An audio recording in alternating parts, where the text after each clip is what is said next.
विद्यार्थी मित्र हो, नमस्कार.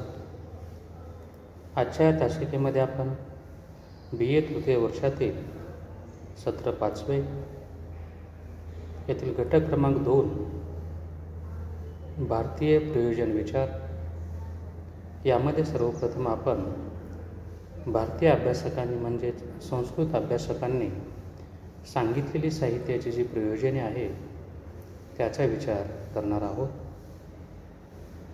भारतीय अभ्यासकांमध्ये मम्मट हे एक प्रसिद्ध अभ्यासक आहे, संस्कृत विचारवंत आहे. त्यांनी आपल्या काव्यप्रकाश या ग्रंथामध्ये एक कारिका सांगितलेली आहे. त्या कारिकेमध्ये त्यांनी एकूण 6 प्रयोजने सांगितलेली आहेत. या 6 प्रयोजनाचा विचार या पूर्वीच्या तासिकेमधून नामोल्लेख रूपाने केलेला आहे. क्रमशः आपण मम्मट यांनी जे एकूण 6 प्रयोजने सांगितलेली आहे त्यातील पहिलं जे प्रयोजन आहे ते म्हणजे यश किंवा यालाच कीर्ती असं या ठिकाणी म्हटलं जातं. मम्मट यांनी आपल्या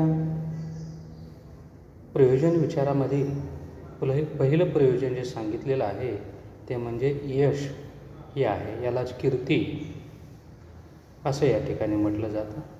सहज सोप्या भाषेमध्ये प्रसिद्धी असंही या ठिकाणी आपण म्हणू शकतो. मम्मट यांनी सांगितलेलं यश हे एक महत्त्वपूर्ण असं प्रयोजन आहे आणि या प्रयोजनाचा विचार आपण दोन्ही दृष्टिकोनातून करणार आहोत. तो म्हणजे लेखकनिष्ठ दृष्टिकोनातून आणि वाचकनिष्ठ म्हणजेच रसिकनिष्ठ दृष्टिकोनातून या प्रयोजनाचा विचार करणार आहोत. प्रारंभीच आपण जर या ठिकाणी पाहिलं तर या प्रयोजनाचा विचार हा लेखकनिष्ठ दृष्टिकोनातून होऊ शकतो. म्हणून हे प्रयोजन लेखकनिष्ठ स्वरूपाचं प्रयोजन आहे असं आपण म्हणू शकतो. कारण कोणताही साहित्यिक असो, मग कवी असो, कथाकार असो, कादंबरीकार असो, नाटककार असो, हे जेव्हा एखादी साहित्यकृती निर्माण करत असतात तेव्हा ती साहित्यकृती निर्माण करण्यामागे त्याच्या मनामध्ये एक हेतू असतो की आपण जे साहित्यकृती निर्माण करत आहोत, एखादी कलाकृती निर्माण करत आहोत, या कलाकृतीमध्ये जो विषय आपण मांडलेला आहे, जो विषय प्रतिपादन केलेला आहे तो वाचक रसिकांना आवडला पाहिजे आणि आपण लिहिलेली साहित्यकृती ही सुप्रसिद्ध झाली पाहिजे आणि त्या साहित्यकृतीच्या माध्यमातून आपला नावलौकिक व्हावा अशी एक सुप्त इच्छा लेखकाच्या मनामध्ये असू शकते आणि याच दृष्टीने हे प्रयोजन काही अंशी लेखकनिष्ठ प्रयोजन आहे असं आपण म्हणू शकतो. म्हणून मम्मटाने सांगितलेल्या या प्रयोजनामध्ये यश हे प्रयोजन लेखकनिष्ठ प्रयोजन आहे.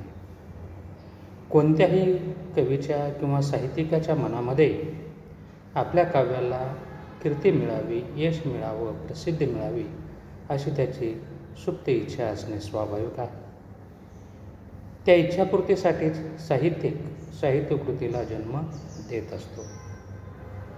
आपण निर्माण केलेली साहित्यकृती वाचकांना आवडावी, त्यांच्याकडून आपली प्रशंसा व्हावी, स्तुती व्हावी, आपला नावलौकिक व्हावा, जनसामान्यामध्ये आपणास प्रसिद्धी मिळावी अशी एक इच्छा त्याच्या मनामध्ये असते आणि अनेक साहित्यकृतीमुळे ते लेखक ते साहित्यिक ओळखले जातात, हेही आपण पाहत असतो. म्हणून या प्रयोजनाचा काही अंशी विचार लेखकनिष्ठ दृष्टिकोनातून होऊ शकतो. रसिकाच्या म्हणजेच वाचकांच्या बाजूने जर या प्रयोजनाचा विचार केला तर मात्र ज्या प्रमाणामध्ये लेखकाला प्रसिद्धी मिळते, लेखकाला कीर्ती मिळते, साहित्यिकाला त्याचा नावलौकिक होतो, त्याचा गुणगौरव होतो, काही अंशी त्याला पुरस्कारही मिळतात, सर्वत्र त्याची चर्चा होते, त्याला लोकप्रियता मिळते, प्रसिद्धी मिळते. तशी प्रसिद्धी एखाद्या रसिकास किंवा वाचकास मिळू शकत नाही. कारण आजही आपण असं म्हणू शकतो किंवा एखाद्या व्यक्तीने, एखाद्या रसिकाने अनेक कलाकृतीचं वाचन केलेलं आहे म्हणून त्याला प्रसिद्धी मिळाली आहे असं आपल्या ऐकण्यात नाही किंवा असं आपणास कुठे वाचताही आलेलं नाही. म्हणजे जेवढी लोकप्रियता एखाद्या लेखकास त्या साहित्यकृतीच्या लेखनामुळे मिळत असते तेवढी लोकप्रियता त्या वाचकास मिळेलच असं नाही. लेखकाच्या साहित्यकृतीला वाचक पसंती मिळू शकते, परंतु एखाद्या रसिकाला किंवा वाचकाला अशी प्रसिद्धी मिळू शकत नाही. रसिकाला फक्त एखादी श्रेष्ठ साहित्यकृती आपण वाचलेली आहे एवढाच आनंद त्याला मिळू शकतो. म्हणून मम्मट यांनी जे सांगितलेलं पहिलं प्रयोजन आहे, हे पहिलं प्रयोजन यश हे लेखकनिष्ठ प्रयोजन आहे असं आपण म्हणू शकतो.